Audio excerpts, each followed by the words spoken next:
Ooh. Welcome to everyone on the call, even travelers from a foreign land. All right. I don't want to waste any time today. I got a lot to go over, and it's some good stuff. I'm going to start out with a video to make it real easy from the jump. That way, we get an opportunity to see something very interesting that I believe will be extraordinarily impactful. And with that being said, let me get this out here right away on this page. Where you at? Right here. There you are.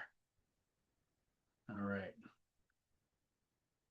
And push play. So, you want to train your mind? You've come to the right place. Today, we are diving into a really clear step-by-step guide to get you started. You know, a lot of people think meditation is this kind of vague, mystical thing. Well, we're about to give you a concrete map for that first leg of the journey. Look at this incredible image. It's a classic metaphor for what's going on inside our heads. That huge, powerful elephant, that's our untamed mind. And the monkey leading it all over the place, well, that's our scattered, distractible attention. And the monk, of course, that's you, the meditator, learning how to gently guide them both. This shows us that meditation isn't just about chilling out, it's a systematic training process. It's basically a science of the mind. Now, the whole journey is actually 10 stages long, but today we're zeroing in on the first 4, and they are absolutely critical. Why? Because their entire purpose is to build a stable foundation for your attention. This is where you learn to tame that elephant. Okay, so here's our game plan for today. First, we'll get a quick overview of the whole journey, the big picture. Then we'll dive right into stage 1, which is all about building a consistent habit. After that, we'll get into the real nitty-gritty, working with distractions in stages 2 and 3. Then we'll explore the deeper challenges that pop up in stage 4. And finally, we'll talk about the mindset you need to actually stick with it. Right, so this entire path is often called calm abiding meditation, and it unfolds over those 10 stages. Stages 1 through 3, that's where you're just building the basic skills. Think of it like learning the ropes. But stages 4 through 6, that's where you start to become truly skilled. Our goal today is to give you the tools to make that leap, to build a mind that is genuinely stable. So let's start at the very beginning, stage 1. This might sound almost too basic, but I promise you it is the most crucial and honestly often the hardest part of this whole thing. The goal here isn't to be a perfect meditator. It's just to show up. It's all about consistency. And right out of the gate, you're going to meet some familiar roadblocks. I can't find the time. Putting it off till later. That weird feeling of just not wanting to sit down. Wondering if you're even doing it right. And of course, good old impatience and boredom. If you've ever tried to start a practice and then stopped, I bet this list looks pretty familiar. So what's the secret weapon against all that resistance? It's kind of ridiculously simple, actually. You just do it. You don't wait around for some magical spare time that, let's be real, is never going to appear. You simply train yourself to sit down day after day until it just becomes part of your routine. And that really gets to the heart of it. This is a total mindset shift.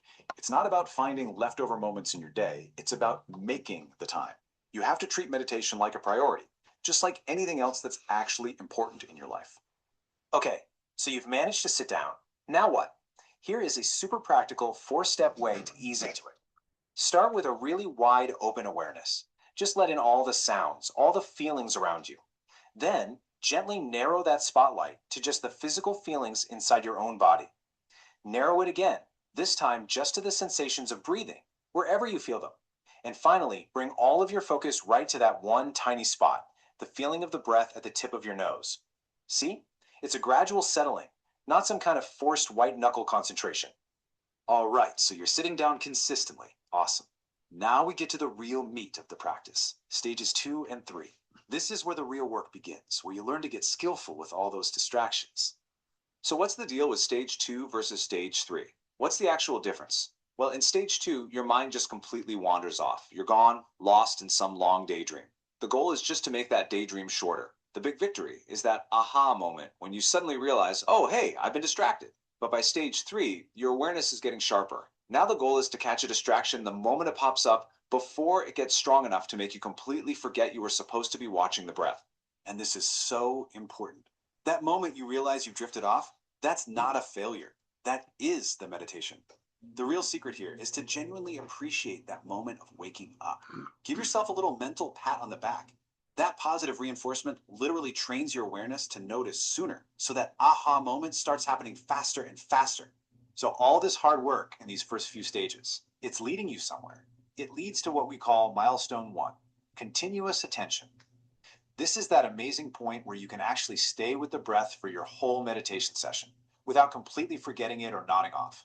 When you get here, you've officially graduated. You're no longer a novice. You've built the foundation for everything that comes next. Hitting that first milestone is huge, a real game changer. But just as you start to get comfortable, the nature of the game changes. Welcome to stage 4, where your distractions stop being simple mind wandering and start becoming these really powerful, emotionally charged experiences. And these new distractions, they can be pretty intense. You might feel a persistent pain or discomfort somewhere in your body. Or you could suddenly get hit with what feels like the most brilliant, life-altering idea you've ever had. Deep memories from your past, full of emotion, can just bubble up out of nowhere. You might even have what feel like visionary experiences, like seeing lights or images. Now, when this stuff starts happening, it is so easy to think, oh no, I'm doing it wrong. I'm going backward. But here's the secret, and you got to hear this. This is actually a sign of progress. It means your mind is finally stable enough for these deeper layers of your conditioning to come to the surface so they can finally be processed and released. It's a good thing. Okay, so we've got the map for the first 4 stages, but we all know progress is never a straight line, right? This last section is all about the attitude you need to keep going for the long haul, especially when it feels like you're stuck. First things first, and you really need to let this sink in. There is no such thing as a bad meditation. Some days you sit and it feels calm and focused. Other days it's a total chaotic mess of thoughts. It doesn't matter. The only bad meditation is the one you decide to skip. If you can cultivate this gentle, non-judgmental attitude, your effort will feel joyful and consistent. And that brings us to a really important point. You can't just keep your practice on the cushion. If you spend 20 minutes cultivating focus, but then spend the other 23 plus hours of your day being totally scattered and distracted, your progress is going to be incredibly slow.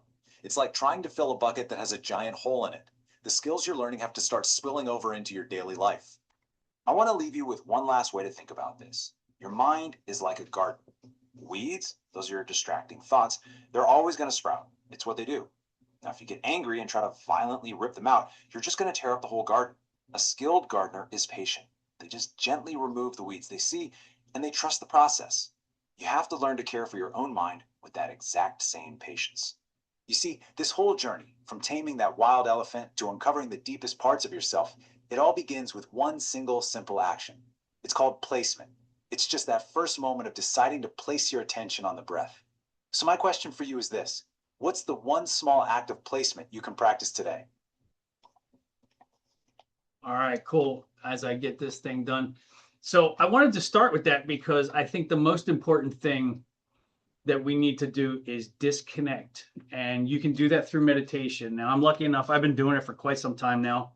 And it takes a long time to get to that point where you can contain that elephant. Me personally, probably took about 7 to 8 months. So don't struggle. It takes a while. And once you really start to understand how to do your breathing and find that aha moment is critical. Once you realize you can start wrangling in all of that stray voltage that's going all over the place, that's driving you bananas on a daily basis. Me personally, I don't sit because it's very uncomfortable with many of my joints. For others, they can sit in that meditation pose. I honestly, it's impossible for me to do it because of my ankles specifically, with the pins and everything. However, if you can do it, God bless you. Support it all day long. But what I have found the best response for the action is starting first thing in the morning. Do your quick morning routine and start with 5 minutes. There's many apps that are out there you can check out and try and utilize. I'm particular to one. It's called Medito. I'm not plugging it. I'm not affiliated, any of that good stuff. However, I have found for me, it has a beginning point that starts to teach you how to utilize going through and processing all of the events that are going on in your head while you're starting the course. And it's a 30-day window. that they actually have a course. You can follow it on a daily basis. That way it starts the habit. Anything over 21 days becomes a habit, and you just naturally want to do it. I'm in the same boat. I'm over 1,500 or 1,400 some odd days, based on my counter, and that's continuous. I've been meditating since January or February of 2021. So with breaks in between, but now that I've been doing it consistently, which is almost coming up on 4 years at this point. That's pretty impressive in my eyes. However, I'm just one of millions who do it even longer than that. They say the average person should do an hour of meditation a day. How can we do that? I have no idea. I'm maxed out at 20 minutes, but then my brain starts spinning away. I've noticed specifically for me, when I'm zeroed in, when I first started, when I was zeroed in and focused, I would get to that point where I would doze off. That's how relaxed and calm I got. Now I still have a lot of things going on, but the 20-minute mark, I get to that point and it's just like, okay, my body's saying it's time to go. So it's going to depend on how you work with it. And I highly recommend doing first thing in the morning. And that's what I find for me key critical. But on top of that, the very beginning of it, it's specifically stated that there are 10 stages. And what I want to do right now is show you those 10 stages. That way we can look at it and just run through it real fast. And I don't want to spend a lot of time on it because it's just a plain slide. But I think it's pretty important. If you look here, it says specifically it had the foundation and you established a habit. While you establish that habit, you grow into that aha moment, right?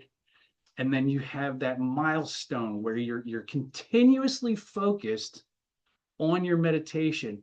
And it's as simple, believe it or not, it's as simple as this. You can feel the cold air coming in your nose, but as the air travels through your body, you'll feel your stomach growling or air moving through your digestive tract or whatever, a tingling sensation in your hands or feet. You become like super attuned to all of that stuff, which that continuous attention keeps you focused and keeps that elephant in check. But it keeps that crazy monkey from running around and bouncing up and down all over the place, right? So that's how you get to achieving the mastery between stages 4 and 6. They kind of stop there, but just to give you a better idea of how much more you can do, when you get to the mental Palanci, that is your effortless ability to stay focused for extended periods of time.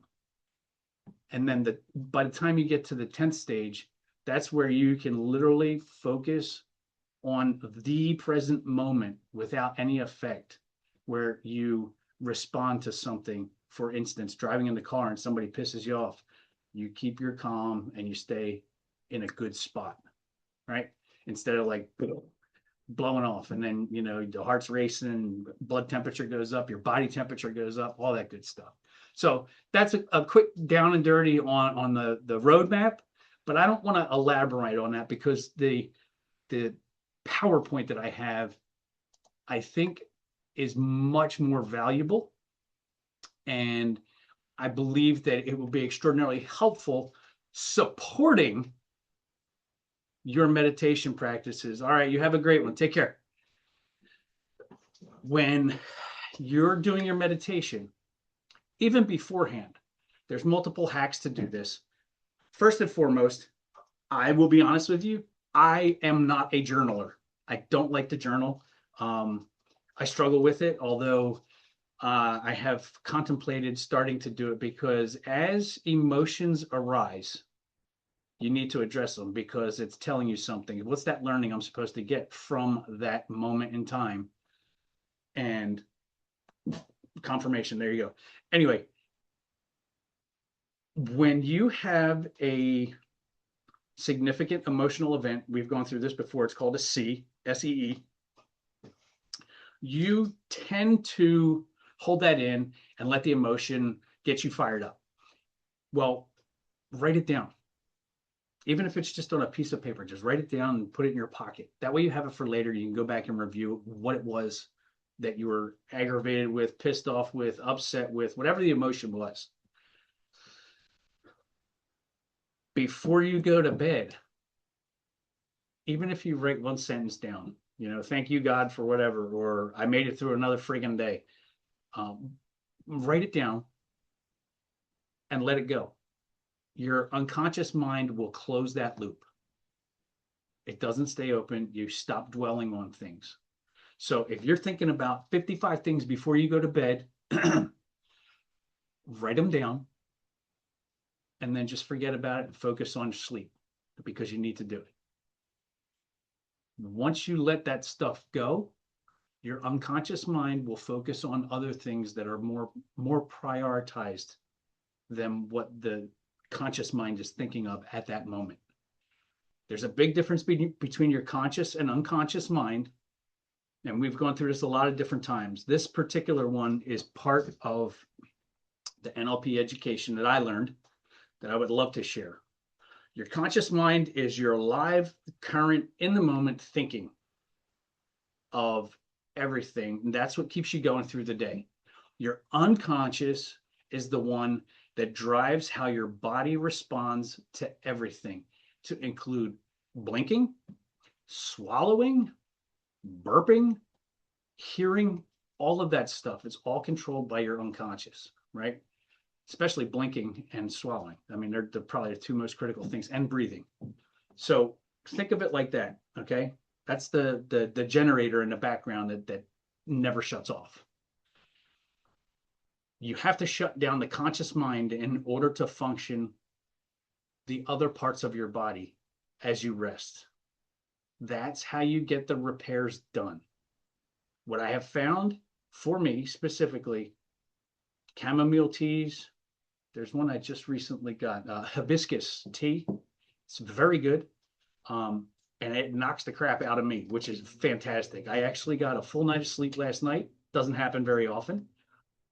But those type of things to calm your inner nerves and settle down right before you go to bed, write down the things that are popping up into your head. Knock out that journal. Okay. That being said, let me move over to this presentation. We'll walk through it quick. I'm not gonna waste a lot of time on it because it's, I think, 14 slides. Okay. There we go. All right, cool. There's the topic. I gotta roll through the stupid mouse. It's on the other screen. Sorry, guys. All right, there you go. Have to move it. Sorry. I'm having issues.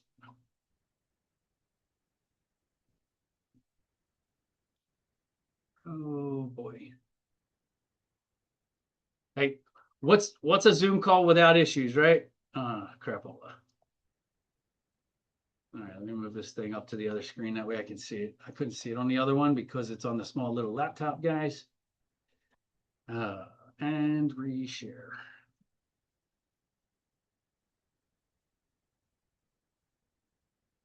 Where are you at? Where are you at? This one. Yes, share slideshow. Okay, so there's 3 entries in the grocery list of phenomena that happens with your journal, right? So I've started approximately 47 journals, and most are abandoned halfway through January. I agree. And the key thing is, you got to have the willpower to do it. If you don't do it, I don't know. Everybody's different. Me personally, it's not hurting anything, although there are things that I probably should have written down that I could go back to and refer to what it was that was specifically triggering, or a good note that I had that I totally forgot about. So you can customize it to however you want so that you can remember or go back and refer to it. And that's part of your methodology and routine. So if you do it at the end of the day or the beginning of the day, you do both, it's totally up to you. You're a grown-ass adult. I'm not going to hold your hand. You can do whatever you want. But that being said, here, this is why we fail, okay? We expect perfection. I am 100% guilty. Do I want to embrace the mess? Hell no. But that's what the recommendations are. If you're doing it inconsistently, if you're not writing with a purpose, even if you're just writing some bullshit down, it's not enough. You need to really dig down into your inner self to try and figure out what it is that's making you react the way that you're reacting. The negativity trap, that's a pitfall. You got to give compassion and grace to yourself, the highs and lows, right? You got to know what the highs and lows are. How did I react to something? Why do I have this specific trigger? All of these things are all interlaced. It's not necessarily A, B, C, D, E, F, G, and that's the perfection piece. It's not. They literally, every one of these interlaced with each other. So avoiding hard emotions, okay? Hard emotions suck, bottom line. But pivot, embrace the mess. All right, if that resonates, I'm not going to beat it up. So here's the differences. What works for you. There is, I personally would say that it would be more beneficial to write, because when you see it, write it, and speak it, it hits harder. If you're finger banging your phone, it goes off and then you get distracted and you can't focus, right? So it all depends on what your preference is. If you could type like 100 words a minute, hey, God bless you, go type it. I don't care. But you have the focus. For instance, if you got a journaling book, this is not my journaling book. I don't know if you can see it or not, but the 1% diary. I got this as a gift a month and a half ago, and I am horrible because not one stinking page is filled in on this. But how do I make myself 1% better every day? I need to start doing it. So thank you, Globe Universe, for that heads up. Nice punch in the face while I'm live. Okay, thank you. But that being said, think about how you want to store it. If you do multiple books, I actually know somebody that has a library of all of their journals for the last 10 years. It's massive. And it's like a 1-inch, every one of them is a 1-inch book, like a 5x7 size or something like that, or 7x9, whatever they are. And 10 years worth. Can you imagine how much writing that is? And I can honestly tell you, the guy is very popular. He's very well known, has amazing businesses, has oh my God, I can't even remember how much his house was worth when we got shown that property. I think it was something like $60 million or some trash. But anyway, but think about that. Within that span, he was able to go back and reference things and then rebuild or correct or do whatever he needed to do to fix that issue, right? So here we go. Here's the neuroscience. You have 25% retention when you write it down. Your brain is activated even more. And then 15 minutes before bed, see, I already told you that, accelerates sleep onset, because you're shutting off the screens, all the blue light. And anything that has blue light on it, I mean, even my shredder has a blue light on it. I shut that thing off. My outlet, what do you call it? A little power saving brick or whatever the hell you call it. It's got a green light. I still shut it off. Anything that has a blue light, obviously the phones, anything blue is a distractor and it activates your brain. So take that with a grain of salt. Everybody's different, but the blue light definitively affects everything in your brain. Okay. So here's a methodology. You can do any of these, but it's up to you to focus and get the one that works best for you. I kind of do a little bit of the top two because I have a ton of ideas, but I do it as bullets. So it all depends on what you need to do. I am a much more prolific bullet writer, even for presentations and conversations, papers that I used to have to write and send to my CEO and stuff like that. great with bullet points, but if I had to narrate or generate a free form story based off of those notes, I would hand it off to my counterpart and let him do that because he could do that amazingly. He couldn't do the bullets. So that's how life goes sometimes. And then, you have morning pages versus nighttime pages. If you want to give yourself grace and have the gratitude prompts, that's awesome. That breaks a lot of negative loops. It challenges them, makes it a little bit more, it says emotional process, but impactful, I guess is the best word, because that's when you hit the triggers. And those triggers help you get through the problem that you're dealing with emotionally to get to that healing phase. So right now we're in the process of a whole lot of stuff going on all over the globe, all over the universe, the astrology and all this other stuff. And there's a lot of who knows what going on lately. Okay. So that being said, you get the point of this one. Figure out your shit and then we'll move from there. Now, the morning pages, it's up to you. The morning for me is I write my schedule down. That way I have my schedule for the rest of the day. It makes it a lot easier. Journaling probably at nighttime would probably be better for me because I need the sleep. So I might start focusing on that this week because I just got told so. But the guided, you need that if you are squirrel. 100% guilty. Because I am a chronic overthinker and I need the blinders and the guardrails and all that stuff. Okay. I don't do the worst case scenarios because there's no worst case scenario for me. I mean, what's the worst case scenario? You die. We're all going to die. Life goes on, with or without you, believe it or not. So if you do the free form, it all depends on how you want to do it. You don't have to make any like hard decisions. It cuts that crap out. And you can just utilize your own personal creativity on how you write what you're feeling in the moment. This one, it's up to you. I had a buddy that used to, he had his notebook, had something similar to this. And every time we were in meetings, we wrote bullet notes, right? Well, if we mentioned specific topics, at the top of the page was obviously a page number. Well, he would go back to the front of the book with all the list of topics and write the page number next to it or below it. And that way we could go and for his, because he used to be a pilot, that was his way of speed dating the information from the table of contents to the page that it was mentioned on whatever thing. So he would have like 10 pages with the one topic and he would be able to blip through it real fast and find what we had talked about.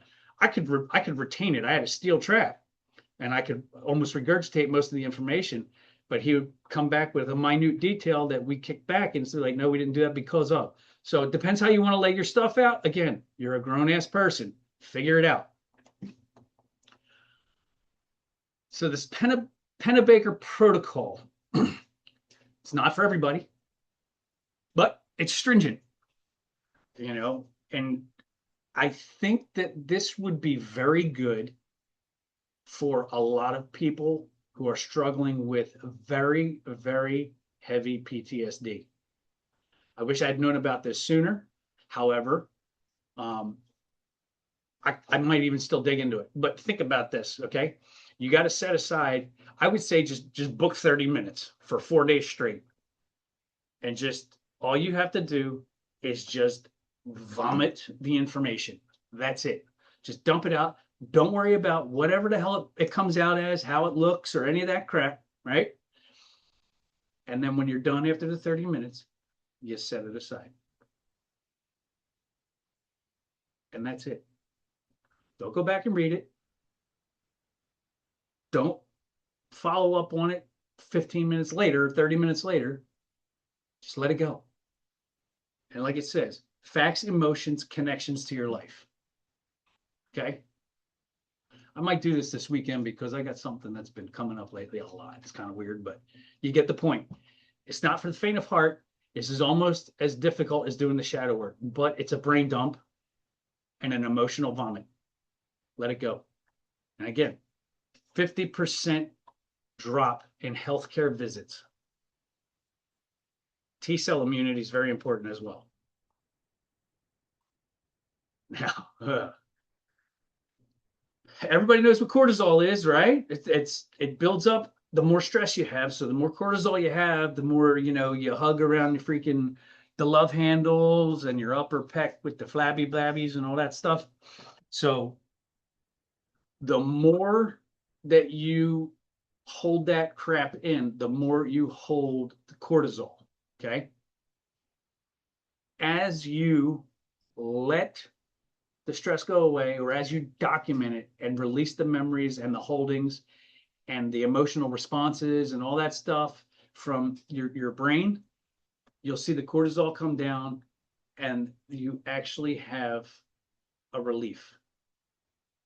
Okay. Makes it real easy. It's not hard to figure this out. I mean, it's very simple, but you see where the crossroads is. It starts at day 2. That's not bad. Okay. Now, it all depends on what you want to use. Again, there are plenty of apps. There's AI that you can use now. And these are just references. You can go and create your own. What is it? KDP. You can create your own journal and sell it for dollars.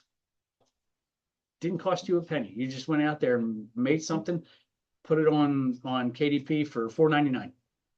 People will buy it just because it looks pretty or it gives them something to do. Okay. So these are just options that you can check out at your convenience in the school community. And then you can build your own. Just like that. Just like that. Clear the mind, growth, process something really hard, organize your life. It all depends on how you want to do it. What do you want to accomplish in your journaling? That's the key thing. You build your own stuff. And if you want to get crazy and get with a developer, build your own app. You sell that for 99 cents and billions of people have access to it. Another opportunity. Damn, I got to start writing this shit down. Anyway, so again, it's a habit thing. If you don't do it, it will not be beneficial. You have to do it. You have to do it. It's a daily thing. Except for the one exercise, it's 4 days. But you can continue to do that depending on how much trauma you have to work through, right? If you want to make it easier with your triggers, narrow it down to a simple 3-bullet format. That 3-bullet format will identify even faster how your body responds to it and how you need to learn from it. Okay. You can put your drink for your morning coffee, whatever morning beverage it is. Excuse me. Noted. Because I like my coffee. And don't miss more than 2 days. Because I said, 21 days creates a standard habit. If you haven't read it yet, it's a book by James Clear called Atomic Habits. Highly recommend it. But if 21 days is the timeline. If you don't do it for 21 days straight, you'll never complete it. So that's why if you take that 48-hour break, it screws it back up. Boom, you're back to day 1. No joke, not exaggerating at all. So there you go. Your blank page is waiting. I've given you the science. I've given you the information. I would love to help you write it. It's not for me to do. It's for you to address yourself. You are the hero of your story. I can hold your hand and help you up.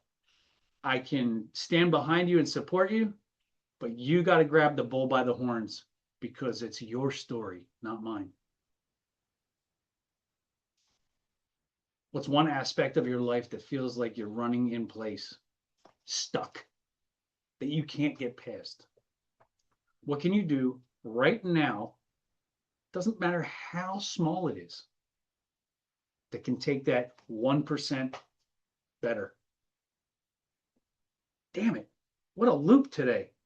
And this is not really what I want to talk about, but it works. But that being said, I think I enjoyed myself way too much today. And I want to thank everybody that showed up. I don't want to hold you up. Hopefully you got some good stuff out of this. I just noticed the angle of my camera is not that great, but life goes on. Thank you very much for joining me this evening. If you have any questions, please feel free, reach out to me.